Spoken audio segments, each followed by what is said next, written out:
Attack था, और ये अटैक था या नहीं था, बहुत सारे लोग इस पर भी बात कर रहे हैं। और ये लोग जानना चाहते हैं कि ये हुआ क्या एकदम से, जैसे ब्लैकआउट होता है, अगर बात करें तो ये ब्लैकआउट जैसे ग्लोबल आउटेज आउटेज का उन्होंने कहा कि जैसे ब्लैकआउट हो गया, ये है क्या, और इसको नॉर्मलसी आने में कितना समय और।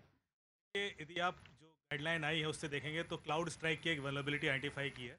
एक फाइल है जो एक्स्ट्रा डाउनलोड हो गई थी, उसको डिलीट करना है तो ये रिकवर हो जाता है। इतना सा फिक्स है। बस इतना काम था। हाँ, लेकिन अब सवाल ये है कि माइक्रोसॉफ्ट तो बहुत बड़ी कंपनी है। यदि कोई पैच अपडेट आता है, वो कहते हैं क्लाउड स्ट्राइक की गलती, उन्होंने एक पैच ऐसा दिया, हमने अपडेट किया और ये सारी प्रॉब्लम शुरू हो गई। कोई भी पैच अपडेट बिना टेस्ट किए होता नहीं है, क्योंकि आप 150 देशों की बात कर रहे हो, हर जगह फैले हुए हो। पहले वो लोकली टेस्ट होता है, फिर रियल एनवायरनमेंट में टेस्ट होता है, 4-5 बार टेस्ट होकर ही कोई पैच अपडेट होता है। तो यदि ये टेक्निकल कमजोरी नहीं थी तो प्रोसेस की कमजोरी थी। गलती तो माइक्रोसॉफ्ट की थी, क्योंकि इससे $1 ट्रिलियन का नुकसान हुआ पूरे। मैं अभी इसी पे बात कर रहा था, कितना बड़ा लॉस हुआ होगा। इतना ह्यूज लॉस है। आप देखो हर स्टॉक एक्सचेंज में भी। बिल्कुल हर इंडस्ट्री इंपैक्ट कर गई है। हेल्थ केयर इंडस्ट्री इंपैक्ट कर गई है। हॉस्पिटल एनएचएस नहीं चल पा रहा है। एयरपोर्ट का आपने देख लिया हाल। रेलवे इंपैक्ट किया है। लॉजिस्टिक्स इंडस्ट्री इंपैक्ट किया है। ट्रांसपोर्ट एक्सपोर्ट इंपोर्ट इंपैक्ट कर गया। आप सोचिए कि हर घंटे हम कितना नुकसान झेल रहे थे ग्लोबली। तो माइक्रोसॉफ्ट से इस बात से पल्ला झाड़ ले कि नहीं ये तो क्लाउड स्ट्राइक की गलती है। अरे भाई, माइक्रोसॉफ्ट एक इतनी बड़ी कंपनी है, इतने प्रोसेसेस यूज करती है, ऐसी गलती कैसे हो सकती है कि आप। और दूसरी चीज मैं एक और बात बता दूं कि जो ये क्लाउड प्लेटफॉर्म होता है, ये डिस्ट्रीब्यूटेड होता है। ये एक सर्वर नहीं है या कोई एक जगह का डेटा सेंटर नहीं है। ये कम से कम 125 देशों में फैला हुआ है। अब आप ये बताइए कि यदि कोई क्लाउड पे जाता है डेटा सेंटर से, तो इसलिए जाता है कि वो कभी डाउन नहीं होगा, क्योंकि वो एजाइल है, क्योंकि वो अपने आप को बढ़ा लेगा, कम कर लेगा, जैसी जरूरत होगी वैसे फाइन ट्यून कर लेगा। कोई भी अटैक क्लाउड पर इतना आसान नहीं होता। क्लाउड बंद हुआ है, वो भी एक साथ इतने देशों का।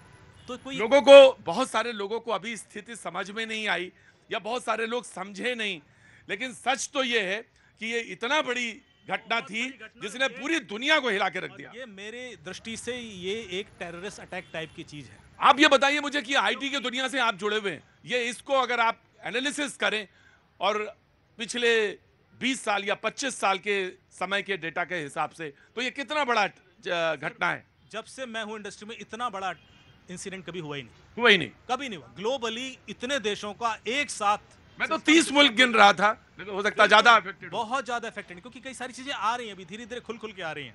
अभी हमने सिर्फ वो इंडस्ट्रीज देखी हैं जहां पर इम्पैक्ट है, दिख रहा है, विजिबल है। एयरपोर्ट फटाक से पहुंच गए आप। कई सारे छोटे छोटे बिजनेसमैन इम्पैक्ट कर गए। तो वो तो पहुंच ही नहीं रहे।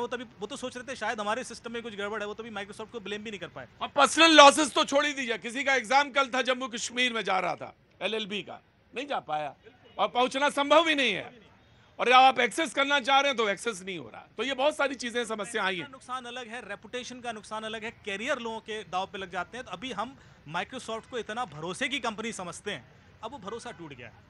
वो भरोसा कि भाई कभी भी इसमें भी कुछ हो सकता है। एक तरफ सिस्टम को रिस्टोर होना होगा, एक तरफ भरोसे को रिस्टोर करना। बहुत बहुत शुक्रिया, थैंक यू सो मच।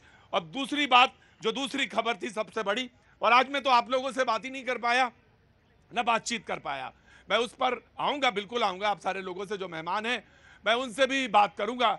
और बात हो रही थी कि भरोसे को रिस्टोर करने की। तो जिनके पास आदमी अक्सर जाता है जब भरोसा टूटता है, और वो जाता है भक्ति की तरफ और धर्म की तरफ, लेकिन जब वहां भी चीजें थोड़ा डामाडोल हो जाएं, तो फिर कहां जाए, किस दरवाजे पे जाए। मैं बात कर रहा था हाथरस की।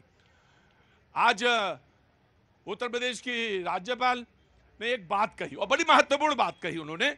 वो उस बात को मैं कहना चाहूंगी कि हाथरस की घटना के बाद उन्होंने कहा कि यूपी की राज्यपाल जो हैं आनंदीबेन पटेल, उनका बयान है कि चरण रज के चक्कर में, पैरों की जो रज है, चरण रज के चक्कर में इतना बड़ा हादसा हो गया।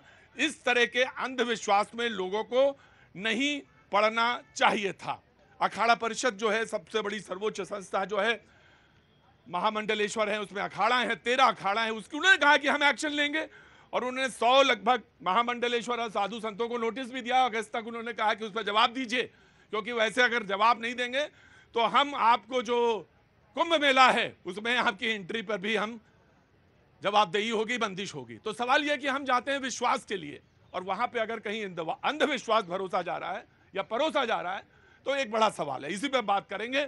और हमारे साथ जो लोग मौजूद हैं, साध्वी विश्वरूपा जी, बहुत बहुत स्वागत है। कृष्णा शर्मा जी धर्माचार्य हैं, बहुत बहुत शुक्रिया। पंडित राजकुमार शास्त्री जी धर्माचार्य हैं, बहुत बहुत शुक्रिया। मुफ्ती शमूम कासमी साहब, चेयरमैन है उत्तराखंड मदरसा एजुकेशन बोर्ड के, बहुत बहुत शुक्रिया, thank you so much. Amit Dubey ji को आपने सुना अभी कुछ देर पहले, थैंक यू सो मच। और आज तो मुझे लगता है कि तुम सुनो, बोलो ना, क्या कहते हो? हाँ, आज तो तुम सुनो बस जी, बैठ के बातचीत को कभी कभी सुनना भी चाहिए। जी, कहाँ से आना हुआ आपका? नागपुर महाराष्ट्र। नागपुर महाराष्ट्र से। तो कैसे आए यहाँ पे? यहाँ पे अमरनाथ यात्रा के लिए जा रहे हैं। तो इससे बढ़िया सवाल नहीं हो सकता।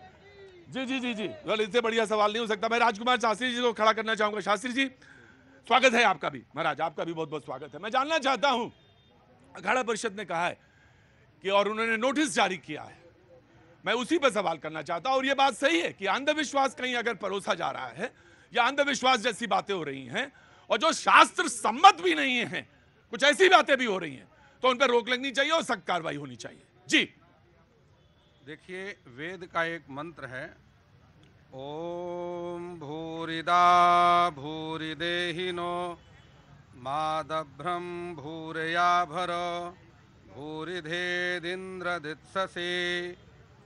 देखो, एक बात आपको ध्यान रखना होगा कि अंधविश्वास कोई चीज़ नहीं होती है, विश्वास होता ही अंधा है, भक्ति अंधी होती है। जहां पे वेदांत हो वहां पे अंधी भी होता है क्या? मैं सवाल पूछ रहा हूं, नाराज ना होइएगा बिल्कुल। आप तो वेदांती हैं, और जब कोई वेदांती है तो क्या वहां अंधा भी हो सकता है कोई? क्या ये मैं जानना चाहता हूं। वो तो चक्षु को खोलने वाले हैं। देखिए, तीन बातें हैं, एक भक्ति है, एक ज्ञान है और एक वैराग्य है। और इन तीनों को, भक्ति, ज्ञान और वैराग्य, तीनों को जोड़ने वाला विश्वास है। और लेकिन यहाँ पर मैं एक बात, जो हाथरस की घटना घटी, उसमें मैं ये बात अवश्य कहता हूँ कि अखाड़ा परिषद ने बहुत विलंब कर दिया। इससे पहले एक्शन उनको लेना चाहिए, क्योंकि ये अनऑथराइज्ड बाबा हैं। ये देश ऋषियों का देश है, ये बाबाओं का देश नहीं है। वही सिर्फ नहीं है, बाकी भी बहुत सारे हैं। इस देश दृष्टि तो खुली रखिए शास्त्री जी। देखिए, इस देश का इतना बड़ा जो नाम हुआ, ये यहाँ के ऋषियों और तपस्वियों के कारण हुआ। लेकिन अब मैं आपको ये आश्वस्त करना चाह रहा हूँ कि आगे से ऐसी घटना नहीं घटेंगी, क्योंकि मंदिर प्रकोष्ठ का निर्माण हो चुका है। और जो भी बाबा अब कथा करने के लिए इस प्रकार से आएंगे, उनको सबसे पहले मंदिर प्रकोष्ठ से अनुमति लेनी पड़ेगी। मंदिर प्रकोष्ठ की अनुमति के बगैर आयोजक भी ऐसे बड़े आयोजन नहीं कर पाएंगे, और वो बाबा भी व्यास गद्दी पर नहीं बैठ पाएंगे। सवाल यह है कि भक्त और अंधविश्वास, बाबा और उनके पास जाने का, कहां से आना हुआ भैया आपका? सर यही नोएडा में रहता हूँ। क्या काम करते हैं? मार्केटिंग मैनेजर हूँ एक प्राइवेट फर्म में। जी, आपका जाना होता है कभी सत्संग में या कुछ? देखो, सारे लोग ऐसे हैं, मैं बिल्कुल नहीं मानने चाहता, अधिकांश सब बेहतर। जीवन की शिक्षा कहीं ना कहीं से भी मिले, वो खिड़की खुली रखनी चाहिए, जीवन की शिक्षा मिले। लेकिन आपका उस हाथरस की घटना, चर्चा और शास्त्री जी का बयान, उस पर क्या आपका? सर अभी आपने बोला भक्ति में चक्षु खुलती है, तो वो चक्षु पुस्तकों के माध्यम से बहुत बढ़िया खुलती है। और चूंकि मैं एक ब्राह्मण परिवार से हूँ, तो पुस्तकों से लगाव है, तो भक्ति कुछ जानने की इच्छा होती है, तो पुस्तकों को खोल लेता हूँ और देख लेता हूँ।